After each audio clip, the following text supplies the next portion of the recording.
ಶಿಕ್ಷಾ ವ್ಯಾಕರಣ. ವ್ಯಾಕರಣ ಅಂದರೆ ಶಬ್ದದ ಸ್ವಚ್ಛತೆ, ಸ್ಪಷ್ಟತೆ ಎನ್ನುವುದು, ಅಶುದ್ಧಿ ಆಗದಂತೆ ನುಡಿಯುವಂತಹ ಮಾತುಗಳಿಗೆ ಸಹಾಯ ಮಾಡುವಂಥದ್ದು ವ್ಯಾಕರಣ. ಗ್ರಾಮೆಟಿಕಲ್ ಆದಂತಹ ಸಮಸ್ಯೆಗಳನ್ನು ಪರಿಹರಿಸುವಂಥದ್ದು. ಇನ್ನು ಛಂದಸ್ಸು ಅಂದರೆ ಮೀಟರ್. ಒಂದು ಪದ್ಯವನ್ನು ನಾವು ಓದುವಾಗ ಅದಕ್ಕೊಂದು ತನ್ನಿಂದ ತಾನೇ ರಿದಮ್ ಬರುತ್ತೆ. ಆ ರಿದಮ್ನಿಂದ ಕೂಡಿದ ಹಾಗೆ ಜೋಡಿಸುವಂತಹ ಅಕ್ಷರಗಳ ಜೋಡಣೆಯ ಕ್ರಮವನ್ನು ಹೇಳ್ತಾರೆ. ವೇದಕ್ಕೆ ಅದು ಬಹಳ ಮುಖ್ಯ. ವೇದದಲ್ಲಿ ಅದು ಇಲ್ಲ ನೋಡಿ. ಮಂತ್ರಗಳನ್ನು ಹೇಳುವಾಗ ವೇದವ್ಯಾಸ ಋಷಿ ಅನುಷ್ಠುಪ್ ಛಂದ ಶ್ರೀ ವಿಶ್ವರೂಪಿ ಶ್ರೀ ಮಹಾವಿಷ್ಣುರ್ದೇವತಾ ವಿಷ್ಣೋ ಸಹಸ್ರನಾಮ ಪಾರಾಯಣೇ ವಿನಿಯೋಗ ಅಂತ ನಾವು ಹೇಳ್ಕೊಳ್ಳುವಾಗ ವೇದವ್ಯಾಸರನ್ನ ಋಷಿಗಳು ಅಂತ ನೆನೆದು ಅನುಷ್ಠುಪ್ ಛಂದಸ್ಸಿನ ದೇವತೆಯಾದಂತಹ ರೋಹಿಣಿಯನ್ನು ಸ್ಮರಿಸಿ, ಚಂದ್ರನ ಮಡದಿಯಾದ ರೋಹಿಣಿಯನ್ನು ಸ್ಮರಿಸಿ, ನಮ್ಮ ನಾಲಿಗೆಯಲ್ಲಿ ತಪ್ಪಿಲ್ಲದಂತೆ ನುಡಿಸ್ಲಿ ಆಕೆ ಅಂತ ಕೇಳಿ, ಆಮೇಲೆ ಹೃದಯದಲ್ಲಿ ಈ ಮಂತ್ರದಿಂದ ಪ್ರತಿಯೊಂದು ಅಕ್ಷರದಿಂದಲೂ ಪ್ರತಿಯೊಂದು ನಾದದಿಂದಲೂ ಪ್ರತಿಪಾದ್ಯನಾದವನು ವಿಶ್ವದ ಎಲ್ಲೆಡೆ ತುಂಬಿರುವ ರೂಪಿ ವಿಷ್ಣು ಅನ್ನುವ ಭಗವಂತನ ನಾಮವನ್ನು ನಾನು ಆಡ್ತಾ ಇದ್ದೇನೆ, ಅವನೇ ಇಲ್ಲಿ ಪರಮಾತ್ಮನಾಗಿ ನಿಂತಿದ್ದಾನೆ, ಅವನ ಪ್ರೀತಿಗಾಗಿ ಅವನ ಪ್ರೇರಣೆಯಿಂದ ನಾನಿದನ್ನು ಉಚ್ಚರಿಸ್ತಾ ಇದ್ದೇನೆ ಅಂತ ಹೇಳ್ಕೊಳ್ಳುವಾಗ 3 ಬೇಕು. ಅದರಲ್ಲಿ ಅನುಷ್ಠುಪ್ ಅನ್ನೋದು ಛಂದಸ್ಸು ಅಂತಂದಾಗ 8 ಅಕ್ಷರದ 4 ಪಾದ. ಅದರಲ್ಲಿ ಮತ್ತೆ 106 ವೈವಿಧ್ಯ ಇದೆ. ಆ ಛಂದಸ್ಸಿನ ಬಗ್ಗೆ ಅನೇಕ ಮಾತುಗಳನ್ನು ಹೇಳ್ತಾರೆ. ಇದು ಯಾಕೆ ಬಂತು ಅಂದರೆ, ಮುಂದೆ ಮಂತ್ರಗಳನ್ನು ಹೇಳುವಾಗ ಅರ್ಥ ಚೆನ್ನಾಗಿ ಗೊತ್ತಿರಬೇಕು, ಉಚ್ಚಾರಣೆ ಚೆನ್ನಾಗಿರಬೇಕು, ತಪ್ಪಿಲ್ಲದೆ ಹೇಳಬೇಕು, ಯಾವ ಅಕ್ಷರ ಎಲ್ಲಿ ಬರಬೇಕು ಅಂತ ಗೊತ್ತಿರಬೇಕು. ಅದು ಸಂಯುಕ್ತಾಕ್ಷರವೋ ಅಥವಾ ಕೇವಲ ಸ್ವರಾಕ್ಷರವೋ ಅಥವಾ ಮೃದು ವ್ಯಂಜನವೋ, ಅಂದರೆ ಮಹಾಪ್ರಾಣಾಕ್ಷರವೋ ಅಲ್ಪ ಪ್ರಾಣಾಕ್ಷರವೋ. ನಮಗೆ ಈ ಶಬ್ದಗಳೆಲ್ಲ ಗೊತ್ತೇ ಇಲ್ಲ, ಮರ್ತೇ ಹೋಗಿದೆ. ದೊಡ್ಡ ಅಕ್ಷರ ಚಿಕ್ಕ ಅಕ್ಷರ ಅಂತ. ನಮಗೆ ರಾಮನಾಥಾಚಾರ್ಯರು ಪಾಠ ಮಾಡ್ತಾಯಿದ್ರು ಸಂಸ್ಕೃತ ಕಾಲೇಜಿನಲ್ಲಿ. ಅವನು ಬೋರ್ಡಲ್ಲಿ ಏನೋ ಬರಿತಾ ಇರುವಾಗ ಅವನು ದನ ಅಂದ. ಅವರು ಧನ ಅಂತ ಹೇಳಬೇಕಿತ್ತು. ಅವರು ದನ ಅಂತಲೇ ಬರೆದ್ರು. ಅವನು ಹೇಳ್ದ ದೊಡ್ಡ ದ ಆಚಾರ್ಯ ಅಂತ, ಅಂದರೆ ಸರ್ ಅಂತ ಅಂದ. ಅವರು ಸ್ವಲ್ಪ ದೊಡ್ಡದಾಗಿ ಬರೆದ್ರು ದ. ಅವನು ಮತ್ತೆ ಅದಲ್ಲ ಸರ್ ದೊಡ್ಡದ ಅಂತಂದ. ಅವ್ರು ಇಡೀ ಬೋರ್ಡ್ ಪೂರ್ತಿ ಬರೆದ್ರು. ಇದಕ್ಕಿಂತ ದೊಡ್ಡದು ಬರಲಿಕ್ಕೆ ನನಗಾಗಲ್ಲ ಅಂದರು. ಅವನಿಗೆ ತಲೆಗೆಟ್ಟು ಹೋಯ್ತು. ನಾನು ಹೇಳ್ತಾ ಇದ್ದೇನೆ ಇವ್ರಿಗೆ ಅವನಿಗೇನೂ ಗೊತ್ತಿಲ್ಲ, ಆದರೆ ಅವ್ರು ತಿದ್ದುವ ಕ್ರಮ ಇತ್ತು. ಕೊನೆಗೆ ಹೇಳಿದ್ರೆ ಅದನ್ನು ಮಹಾಪ್ರಾಣ ಅಲ್ಪ ಪ್ರಾಣ ಅಂತ ಹೇಳಬೇಕು ಹೊರತು ನಿಂಗೂ ಪ್ರಾಣ ಇಲ್ಲ, ಅದಾದ್ರೂ ಪ್ರಾಣ ತೆಗಿತೀನಿ ನೀನು ಅಂತ. ಅಂದರೆ ಅದು ಅಲ್ಪ ಪ್ರಾಣ ಮಹಾಪ್ರಾಣ ಅಂತ ಹೇಳುವ ಅಭ್ಯಾಸ ಇಲ್ಲದೆ ನಾವು ಅದನ್ನು ದೊಡ್ಡದ ಚಿಕ್ಕದ ಅಂತ ಹೇಳಿ, ಅದರಲ್ಲಿ ಇನ್ನೂ ಭಯಾನಕ ಧರಾಧರಿಣಿ ಧರಿತ್ರಿ ಅಂತ ಹೇಳ್ಕೊಡ್ತಾ ಇದ್ದಾರೆ. ಅವರು ಹೇಳಿದರು, ಅವನು ಧರಾಧರಿಣಿ ಧರಿತ್ರಿ ಅಂತ ಬೊಬ್ಬೆ ಹೊಡಿತಾ ಇದ್ದ. ಅದು ದೊಡ್ಡದು ಹಾಕಣೋ, ಅವನು ದೊಡ್ಡ ಧರ, ದೊಡ್ಡ ಧರಣಿ, ದೊಡ್ಡ ಧರಿತ್ರಿ ಅಂತ ಬೊಬ್ಬೆ ಹಾಕಿದ. ಅವನಿಗೆ ಅರ್ಥನೇ ಆಗಲಿಲ್ಲ ಏನು ಹೇಳಿಕೊಟ್ಟಿದ್ದಾರೆ ಅಂತ. ಅಂದರೆ ಮಹಾಪ್ರಾಣ ಒತ್ತಬೇಕಾದದ್ದು ಎಲ್ಲಿ? ಇದೆಲ್ಲ ಉಚ್ಚಾರಣೆಯಲ್ಲಿ ಬಹಳ ಮುಖ್ಯ. ಎಲ್ಲೋ ನಮಗೆ ಪ್ರಾಕೃತಿಕವಾಗಿ ಸಮಸ್ಯೆ ಇದ್ದಾಗ ಅದನ್ನು ನಾನು ಸಮಸ್ಯೆ ಹೇಳುತ್ತಿಲ್ಲ. ನಮಗೆ ಉಚ್ಚರಿಸುವ ನಾಲಿಗೆಯ ಸ್ವಚ್ಛತೆ ಇದ್ದ ಮೇಲೂ ನಾವು ಅದನ್ನು ಬಳಸಿಕೊಳ್ಳಿಲ್ಲ ಅಂದರೆ ಇನ್ನೊಮ್ಮೆ ಇಂಥ ಸುಕರವಾದ ನಾಲಿಗೆಯನ್ನು, ಸ್ವಚ್ಛವಾದ ಉಚ್ಚಾರಣೆಯನ್ನು ನಾವು ಹೊಂದದೇ ಇರುವಂತಹ ಹೀನವಾದಂಥ ಸ್ಥಿತಿಯಲ್ಲಿ ಹುಟ್ಟಬೇಕಾಗತ್ತೆ. ಅದನ್ನು ಎಷ್ಟು ಸಾಧ್ಯವೋ ಅಷ್ಟನ್ನು ನಾವು ತಿಳಿದು, ಗೊತ್ತಿಲ್ಲದೆ ತಪ್ಪಾಗಿದ್ದನ್ನು ದೇವರು ಅರ್ಥ ಮಾಡ್ಕೊಳ್ತಾನೆ. ನಾವು ಏನು ಮಾತಾಡಿದ್ರು ಅವನಿಗೆ ತೊದಲೆ. 100ಕ್ಕೆ 100 ನಾವು ಪೂರ್ಣವಾದ ತಪ್ಪೇ ಇಲ್ಲದಂತೆ ಮಾತಾಡ್ತೇವೆ ಅಂತಲ್ಲ. ತಪ್ಪು ಕಮ್ಮಿ ಆದಷ್ಟು ಭಗವಂತನ ಪ್ರೀತಿಯನ್ನು ಹೆಚ್ಚು ಪಡೆಯುವುದಕ್ಕೆ ಸಾಧ್ಯ ಇದೆ ಅನ್ನೋದಕ್ಕೋಸ್ಕರ ಈ ಶಿಕ್ಷಾ ವ್ಯಾಕರಣ ನಿರುಕ್ತಗಳನ್ನು ನಿರೂಪಿಸುವಂಥದ್ದು. ಇದರ ಜೊತೆಗೆ ಕಲ್ಪ ಅಂದಾಗ ಪೂಜೆಯ ಸ್ವರೂಪಗಳನ್ನೆಲ್ಲ ಹೇಳುವಂಥದ್ದು. ಇಲ್ಲಿ ಮಂತ್ರದ ಚಿಂತನೆಗಳು ತುಂಬ ಬರ್ತವೆ. ಮಂತ್ರಗಳ ಉಚ್ಚಾರಣೆ ಬರುವಾಗ 1000 ಅಕ್ಷರದಿಂದ ಹಿಡಿದು 1000ಕ್ಕಿಂತ ಜಾಸ್ತಿ ಇದ್ದರೆ ಅದನ್ನು ಮಂತ್ರ ಅಂತ ಕರೀಬೇಕಾಗಿಲ್ಲ, ಅದನ್ನು ಸ್ತೋತ್ರ ಅಂತ ಕರೀರಿ ಅಂತ ಕೊನೆಗೊಂದು ಶರ ಬರೀತಾರೆ. ಅದರಲ್ಲೂ ಎಷ್ಟು ಅಕ್ಷರದ್ದಿರಬೇಕು, ಹೇಗೆ ಇರಬೇಕು, ಎಷ್ಟು ಅಕ್ಷರದ್ದಾದರೆ ಒಳ್ಳೆಯದಲ್ಲ, ಎಷ್ಟು ಅಕ್ಷರದ್ದಾದರೆ ಸರಿ ಹೋಗುತ್ತೆ, ಯಾವ ಅಕ್ಷರ ಆದಮೇಲೆ ಯಾವ ಅಕ್ಷರ ಬಂದರೆ ಏನು ಫಲ. ಯಾಕೆಂದರೆ ಎಲ್ಲ ಉಚ್ಚಾರಣೆಯ ಕ್ರಮದಿಂದ ದೇಹದ ಮೇಲೆ ಬೇರೆ ಬೇರೆ ಪರಿಣಾಮ ಆಗುತ್ತೆ. ಇದನ್ನೆಲ್ಲ ಸೌಂಡ್ ಥೆರಪಿ ಅಂತ ನಾವು ಇವತ್ತು ಬೇರೆ ಚಿಕಿತ್ಸೆಯ ಕ್ರಮದಲ್ಲಿ ಹೇಳ್ತೇವೆ. ನಮ್ಮವರು ಹೇಳಿದರೆ ನಮಗದು ಮದ್ದಲ್ಲ. ಅದರಲ್ಲೂ ಷಡ್ಜ ಮಧ್ಯಮ ಗಾಂಧಾರ ಮೊದಲಾದ ಶ್ರುತಿಯ ವ್ಯತ್ಯಾಸದಿಂದ ಹೇಳಿದರೆ ಅದಕ್ಕೆ ಬೇರೆಯೇ ಫಲ ಇದೆ ಅಂತ. ನಾವು 7 ಛಂದಸ್ಸಿನಲ್ಲಿ ಹೇಳುವುದನ್ನು 7 ಸ್ವರದ ಜೊತೆಗೆ ಹಾಗೇ ಜೋಡಿಸಿದರೆ, ಅಂದರೆ ಸ್ವಾಹ ಒಂದು ಕಡೆಯಿಂದ, ಗಾಯತ್ರಿ ಒಂದು ಕಡೆಯಿಂದ, ಜೊತೆಗೆ ಷಡ್ಜ, ಇದು 3 ಸೇರಿಸಿದರೆ 6 ಸೇರಿಸಿ ಹುಟ್ಟಿದ್ದು ಅಂತ. ಅಂದರೆ ಈ 6 ಸಂಬಂಧವನ್ನು ಸರಿಯಾಗಿ ಯೋಚನೆ ಮಾಡಿ ಗಾಯತ್ರಿಯನ್ನು ಷಡ್ಜದಲ್ಲಿ ಹೇಳಿದರೆ, ನಾನು ಮುಂದಿನದ್ದೇ ಹೇಳುವುದಿಲ್ಲ, ಹಾಗೆ ಬೆಳೆಸ್ತಾ ಹೋದರೆ ಎಲ್ಲ ಛಂದಸ್ಸುಗಳ ಉಚ್ಚಾರಣೆಯಿಂದ ಐತರೇಯ ಉಪನಿಷತ್ತಿನಲ್ಲಿ ಅದರಲ್ಲಿ ಬಹಳ ವಿಸ್ತಾರವಾಗಿ ವಿವರಣೆ ಕೊಡ್ತಾರೆ. ಷಡ್ಜದಲ್ಲಿ ಹೇಳಿದರೆ ದೇಹದ ಯಾವ ಭಾಗ ಚಿಕಿತ್ಸೆಗೊಳ್ಳುತ್ತೆ, ಅಂದರೆ 7 ಸಪ್ತಧಾತುಗಳಿವೆಯಲ್ಲ, ಈ 7 ಧಾತುಗಳಿಗೆ ಸಂಬಂಧಪಟ್ಟ ರೋಗವನ್ನು ಪರಿಹರಿಸಲಿಕ್ಕೋಸ್ಕರ 7 ಛಂದಸ್ಸುಗಳು, ಆ 7 ಛಂದಸ್ಸುಗಳನ್ನು 7 ಸ್ವರದಲ್ಲಿ ಹೇಳುವಂಥದ್ದು. ಆ 7 ಸ್ವರಗಳನ್ನು ಹೇಳಬೇಕಾದಾಗ ಆಯಾ ದೇವತೆಗಳ ಸ್ಮರಣೆ, ಅದಕ್ಕೆ ಸಂಬಂಧಪಟ್ಟ ಸ ಅಂದಾಗ ಯಾರು, ರ ಅಂದಾಗ ಯಾರು, ರಿ ಅಂದಾಗ ಯಾರು, ಗ ಅಂದಾಗ ಯಾರು, ಪ ಅಂದಾಗ ಯಾರು, ಈ ಎಲ್ಲ ಅಕ್ಷರ ಪ್ರತಿಪಾದ್ಯನಾದ ಭಗವಂತನ ನೆನಪನ್ನು ಮಾಡಿಕೊಂಡು ಅವನದನ್ನು ಚಿಕಿತ್ಸೆ ಕೊಟ್ಟರೆ ಎಲ್ಲ ಥರದ ರೋಗಗಳು ಪರಿಹಾರ ಆಗುತ್ತೆ ಕೇವಲ ಶಬ್ದದ ಚಿಕಿತ್ಸೆಯಿಂದ ಅಂತ. ಆ ಮಂತ್ರಗಳ ಉಚ್ಚಾರಣೆಯ ಕ್ರಮವನ್ನು ಇಲ್ಲಿ ಹೇಳುತ್ತೆ. ರ ಆದಮೇಲೆ ಇದೇ ಅಕ್ಷರ ಬರಬೇಕು, ಮ ಆದಮೇಲೆ ಹೀಗೆ ಇರಬೇಕು. ಕೆಲವು ಈಗ ಕ್ಲೀಮ್ ಅಂತ ಬರುತ್ತೆ, ಅದು ಯಾಕೆ ಹಾಗೇ ಬಂತು? ಕಕಾರೋತ್ತರ ಲಕಾರೋತ್ತರ ಈಕಾರನೇ ಯಾಕೆ ಬಂತು? ಅದು ತುಂಬ ಗಟ್ಟಿಯಾದ ಬೀಜ ಮಂತ್ರ. ನಾನು ಅದರ ವಸ್ತುತಃ ಈ ಮಾತುಗಳನ್ನು ನಾನು ಸಭೆಯಲ್ಲಿ ಹೇಳುವಂಥದ್ದೇ ಅಲ್ಲ, ಆದರೆ ಅದರಲ್ಲೊಂದು ರುಚಿ ಇದೆ ಅನ್ನೋದಕ್ಕೋಸ್ಕರ ಕೆಲವು ಬಿಂದುಗಳನ್ನು ಮಾತ್ರ ಹೆಕ್ಕಿ ನಾನು ಹೀಗೊಂದು ಇದೆ ಸಿಂಧು ಅಂತನ್ನುವ ಪರಿಚಯಕ್ಕೆ ಹೇಳ್ತಾ ಇದ್ದೇನೆ ಅಷ್ಟೇ. ಅದರ ಅತ್ಯಂತ ಅಪೂರ್ವವಾದ ಮಹತ್ವಗಳನ್ನು ಹೇಳುತ್ತಾರೆ. ಅದು ಎಲ್ಲವನ್ನೂ ಕೊಡಬಲ್ಲ ಅಕ್ಷರ ಅದು ಅಂತ.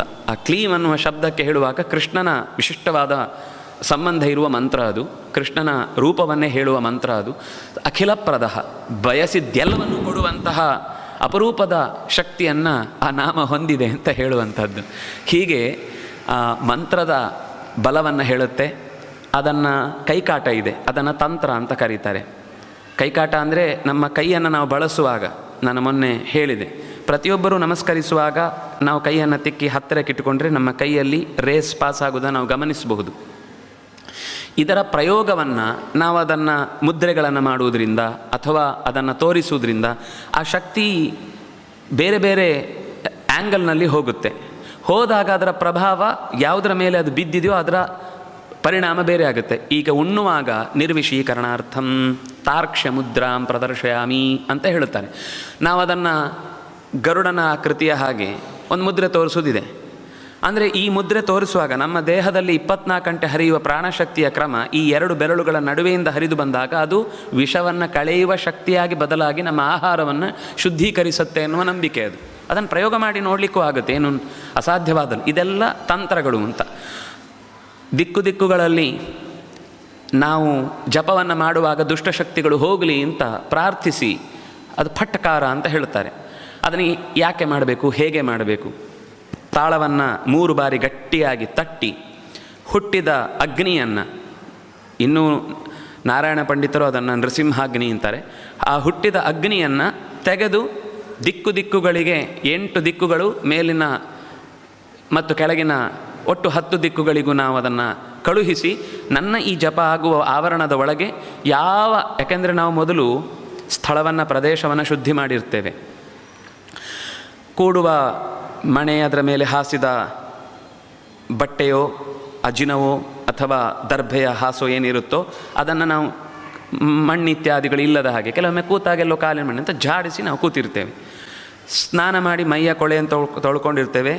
ಭಗವಂತನನ್ನು ನೆನೆದು ಪುಂಡರೀಕಾಕ್ಷನನ್ನು ಸ್ಮರಿಸಿ ಒಳಗಿನ ಕೊಳೆಯನ್ನು ತೊಳೆದುಕೊಳ್ಳುವ ಪ್ರಯತ್ನ ಮಾಡಿರ್ತೇವೆ. ಗಂಗಾದಿ ಸ್ಮರಣೆ ಮಾಡಿ ಶುದ್ಧವಾದ ಮಡಿಯುಟ್ಟು ಬಂದಿರ್ತೇವೆ. ಮಡಿ ಅಂದರೆ ಯಾವುದು ಅಲಂಕಾರಕ್ಕೆ ಯೋಗ್ಯವೋ ಅಂತಹ ಸ್ವಚ್ಛವಾದ ಬಟ್ಟೆ, ಒಣಗಿದ ಬಟ್ಟೆಯನ್ನೇ ಉಡಬೇಕಾದದ್ದು. ಅದು ಸ್ವಚ್ಛ ಆಯಿತು. ಆಮೇಲೆ ಬಂದು ಕೂತೆವು. ಕೂತಾಗ ಅಲ್ಲೆಲ್ಲ ಪ್ರದೇಶ ಸ್ವಚ್ಛ ಆದ ಮೇಲೂ ಹೊರಗಿನಿಂದ ಟಿ ವಿ ಗಟ್ಟಿಯಾಗಿ ಹಾಕ್ತಾರೆ. ಅಂದರೆ ಮನೆಯಲ್ಲಿ ಬೇರೆ ಬೇರೆ ಪಿಶಾಚಿಗಳು ನಮ್ಮವರ ಒಳಗೆಲ್ಲ ಕೆಲಸ ಮಾಡ್ತಾ ಇರ್ತವೆ. ಅವರೇ ಮಾಡಬೇಕು ಅಂತಿಲ್ಲ, ಅವರೊಳಗೆ ಸೇರ್ಕೊಂಡಿರ್ತವೆ. ರೇಡಿಯೋ ಜೋರಾಗಿ ಬೀಳುತ್ತೆ. ನಮ್ಮದೇ ಒಂದು ಪ್ರಾರಬ್ಧ ಇರುತ್ತೆ. ಮೊಬೈಲು ಟೈ ಅಂತ ಶಬ್ದ ಆಗುತ್ತೆ. ಆಫೀಸಿನ ರಿಂಗು ಅಂತ ಪ್ರತ್ಯೇಕ ಅದಕ್ಕೊಂದು ಗುರುತಾಕಿ ಇಟ್ಟಿರ್ತೇವೆ. ತಲೆಯೆಲ್ಲ ಪೂಜೆ ಮುಗಿಯೋ ತನಕ ಆಫೀಸಲ್ಲೇ ಇರುತ್ತೆ. ಏನಾಯಿತೋ ಏನು ಇವನು ಮೊದಲು ಕೂತದ್ದು ಯಾಕೆಂದರೆ ಇವತ್ತೊಂದು ಕನಿಷ್ಠ ಪಕ್ಷ 100 ಆದರೂ ಭಗವಂತನ ನಾಮಸ್ಮರಣೆ ಮಾಡಬೇಕು ಅಂತ ಕೂತಿರ್ತಾನೆ. ಕೂತ ತಕ್ಷಣ ಅದು ಟಿಂಗ್ ಅಂತ ಹೊಡೆದ್ಮೇಲೆ 100 ಅಂತ ಲೆಕ್ಕ ಮಾತ್ರ ಆಗ್ತಿರೋದು. ಎಲ್ಲ ಆಫೀಸಲ್ಲಿ ಇವತ್ತು ಯಾವ ಫೈಲ್ ಕೊಡಬೇಕು, ಅದೆಲ್ಲಿ ಕೊಡಬೇಕು, ಅವ್ರು ಯಾರಿಗೆ ಕೊಡಬೇಕು, ಸೈನ್ ಯಾರ ಹತ್ರ ಹಾಕಿಸ್ಬೇಕು, ನಾಳೆ ಇಲ್ಲ ಅಂದರೆ ನನ್ನ ಕೆಲಸಕ್ಕೆ ಏನು ಕತ್ತರಿ ಬೀಳುತ್ತೆ, ಅವರನ್ನು ಹೇಗೆ ಒಲಿಸಬೇಕು, ಅದಕ್ಕೋಸ್ಕರ ನಾನೇನೇನು ಉಪಾಯಗಳನ್ನು ಹೂಡಬೇಕು, ಎಲ್ಲ ನಾಮಸ್ಮರಣೆ ಅಲ್ಲೇ ಮುಗಿದೋಗ್ತಾ. ಆ ನಾಮಸ್ಮರಣೆ ಆಯಿತು, ಇದಾಗಲೇ ಇಲ್ಲ. ಅಂದರೆ ಈ ರೀತಿಯಾದ ಹೊರಗಿನಿಂದ ಬರಬಹುದಾದ ಯೋಚನೆಗಳೆಲ್ಲ ನಮ್ಮನ್ನು ದಾರಿ ತಪ್ಪಿಸಿ ಯಾವು ಅನ್ನೋದಕ್ಕೋಸ್ಕರ ನಾವು ಫಟ್ಕಾರದಿಂದ 8-10 ದಿಕ್ಕುಗಳಲ್ಲಿ ಬರಬಹುದಾದ ಪೃಥಿವೀ, ಅಂತರಿಕ್ಷ, ಭೂಮಿ ಈ 3ರಿಂದಲೂ ಅಪಸರ್ಪಂತು ತೇ ಭೂತಾಃ ಯೇ ಭೂತಾಃ ಅಂತರಿಕ್ಷಸ್ಥಾಃ ಯೇ ಭೂತಾಃ ದಿವಿ ಸಂಸ್ಥಿತಾಃ ಯೇ ಭೂತಾಃ ಅಂದರೆ ಆಕಾಶದಲ್ಲಿ, ಭೂಮಿಯಲ್ಲಿ, ಅಂತರಿಕ್ಷದಲ್ಲಿ ಮೂರೂ ಕಡೆ ಇರುವಂತಹ ದುಷ್ಟಶಕ್ತಿಗಳನ್ನು ನಿವಾರಿಸಿ ಆ ಮೂಲಕ ನಮ್ಮ ಸಾಧನೆಯನ್ನು ನಾವು ಮಾಡಿಕೊಳ್ಳುವುದು ಅಂತ ಅನ್ನೋದಕ್ಕೋಸ್ಕರ ಮಂತ್ರ, ತಂತ್ರ ಮತ್ತು ಮಂಡಲಗಳನ್ನು ಬರೆಯುವ ಅಥವಾ ಈ ಲೋಹಗಳಲ್ಲಿ ಕೆತ್ತಿ ತೆಗೆಯುವ ಅಥವಾ ನಾವು ನೀರಿನಲ್ಲಿ ಬರೆದು ಮಾಡುವ ನೂರಾರು ಥರ ಇದೆ. ಹಲವು ಬಗೆಯ ಯಂತ್ರಗಳ ಸ್ವರೂಪವನ್ನು ಹೇಳ್ತಾರೆ. ಒಂದೊಂದು ದೇವತೆಯನ್ನು ಚಿಂತಿಸಿ ಒಂದೊಂದು ಅಕ್ಷರಗಳನ್ನು ಬರೆದು ಒಂದೊಂದು ಸ್ವರೂಪವನ್ನು ಆರಾಧಿಸಿ ಒಂದೊಂದು ಥರದ ಹೂವು, ಒಂದೊಂದು ಥರದ ನೈವೇದ್ಯಗಳನ್ನೆಲ್ಲ ಇಟ್ಟು ಹೀಗೆ ಬಹಳ ಗಾಢವಾದ ವಿಸ್ತಾರವಾದ ಅನೇಕ ಸಂಗತಿಗಳನ್ನು ಈ ಅಧ್ಯಾಯಗಳು ಮುಂದೆ ಹೇಳ್ತಾ ಹೋಗ್ತವೆ. ಇದರ ಮಧ್ಯದಲ್ಲಿ ಶುಕಾಚಾರ್ಯರ ಕಥೆ ಭಾಗವತದಲ್ಲಿ ಬಹಳ ಸೂಕ್ಷ್ಮವಾಗಿ ಅವರು ಕಲ್ತರು ಅನ್ನೋದು ಬಂತು. ಮುಂದೆ ಅವರು ಹೇಳಿದ ಸಂಗತಿ ಬಂತು. ಘೃತಾಚಿ ಅನ್ನುವಂಥವಳು ಶುಕದ ರೂಪದಿಂದ ಬಂದು ವೇದವ್ಯಾಸರ ಮುಂದೆ ನಿಂದು ತಾನು ಅವರಿಂದ ಮಕ್ಕಳನ್ನು ಪಡೆಯಬೇಕೆನ್ನುವ ತಪಸ್ಸಿಗೆ ಫಲವಾಗಿ ಶುಕಾಚಾರ್ಯನನ್ನು ಹೊಂದಿದ ವಿಸ್ತಾರವಾದ ಕಥೆ ಇಲ್ಲಿದೆ. ಅದರ ಬಳಿಕ ಈ ಅಕ್ಷರ ಮಂತ್ರದ ವಿಷಯದಲ್ಲೇ ಮತ್ತೆ ಮುಂದೆ ಹೇಳುವಾಗ ಯಾವ ನಕ್ಷತ್ರದಲ್ಲಿ ಹುಟ್ಟಿದವರು, ಯಾವ ನಾಮದಲ್ಲಿ ಇರುವವರು, ಯಾವ ಅಕ್ಷರದ ಮಂತ್ರವನ್ನು, ಯಾವ ದೇವತೆಯ ಮಂತ್ರವನ್ನು, ಅದು ದತ್ತಾತ್ರೇಯನಿಂದ ದತ್ತವಾದ ವೀರ್ಯಾರ್ಜುನನ ಕವಚದ ಮಂತ್ರವನ್ನು ಹೇಳುತ್ತೆ. ಹನುಮಂತನ ಕವಚ ಅಂದರೆ ಅನೇಕ ಕವಚಗಳನ್ನು ಹೇಳ್ತಾರೆ.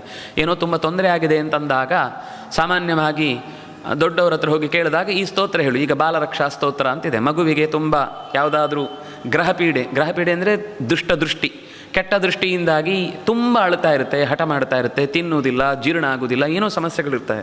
ಆಗ ಬಾಲಬಾಧೆಯನ್ನು ಪರಿಹರಿಸುವುದಕ್ಕೋಸ್ಕರ, ಬಾಲಗ್ರಹ ನಿವಾರಣೆಗೋಸ್ಕರ ಭಾಗವತದಲ್ಲಿ ಒಂದು ಸ್ತೋತ್ರ ಇದೆ, ಬಾಲರಕ್ಷಾ ಸ್ತೋತ್ರ ಅಂತ. ಆ ಸ್ತೋತ್ರವನ್ನು ಹೇಳಿದ ಹಾಗೆ ಬಗೆ ಬಗೆಯ ಥರದ ಸಮಸ್ಯೆಗಳಿಗೆ ಒಂದು ಕವಚ ಮಂತ್ರಗಳು ಅಂತ ಇದೆ. ಅದೆಲ್ಲ ಥರದ ಕವಚಗಳನ್ನು ನೀವು ಅದನ್ನೇ ಹೇಳಿದರೆ ಚೆನ್ನಾಗಿತ್ತು ಅಂತಂದರೆ ನೀವು ಪುಸ್ತಕ ನೋಡಿ, ನಾನು ಎಲ್ಲ ಬಿಡಿಸಿ ಹೇಳಲಿಕ್ಕೆ ಹೋಗೋದಿಲ್ಲ.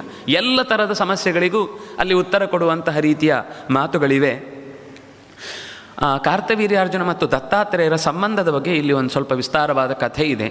ಕಾರ್ತವೀರ್ಯಾರ್ಜುನನ ಕಥೆಯನ್ನು ನಾವು ಕೇಳುವಾಗ ನಮಗೆ ಬರುವುದು ಆ ಜಮದಗ್ನಿಯ ತಲೆಯನ್ನು ತೆಗೆದರು ಅಂತ. ಆದರೆ ಜಮದಗ್ನಿಯ ತಲೆಯನ್ನು ತೆಗೆದವರು ಮಕ್ಕಳು.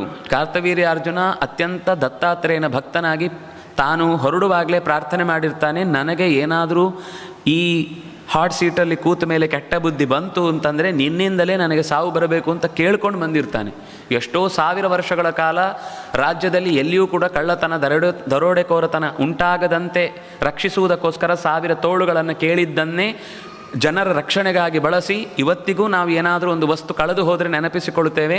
ಕಾರ್ತವೀರ್ಯಾರ್ಜುನೋ ನಾಮ ರಾಜಾಬಾಹು ಸಹಸ್ರವಾನ್ ತಸ್ಯ ಸ್ಮರಣ ಮಾತ್ರೇಣ ಗತಂ ನಷ್ಟಂಚ ಲಭ್ಯತೆ ಅಂತ. ಅದು ಇವತ್ತಿಗೂ ಲಭ್ಯವಾಗುತ್ತೆ.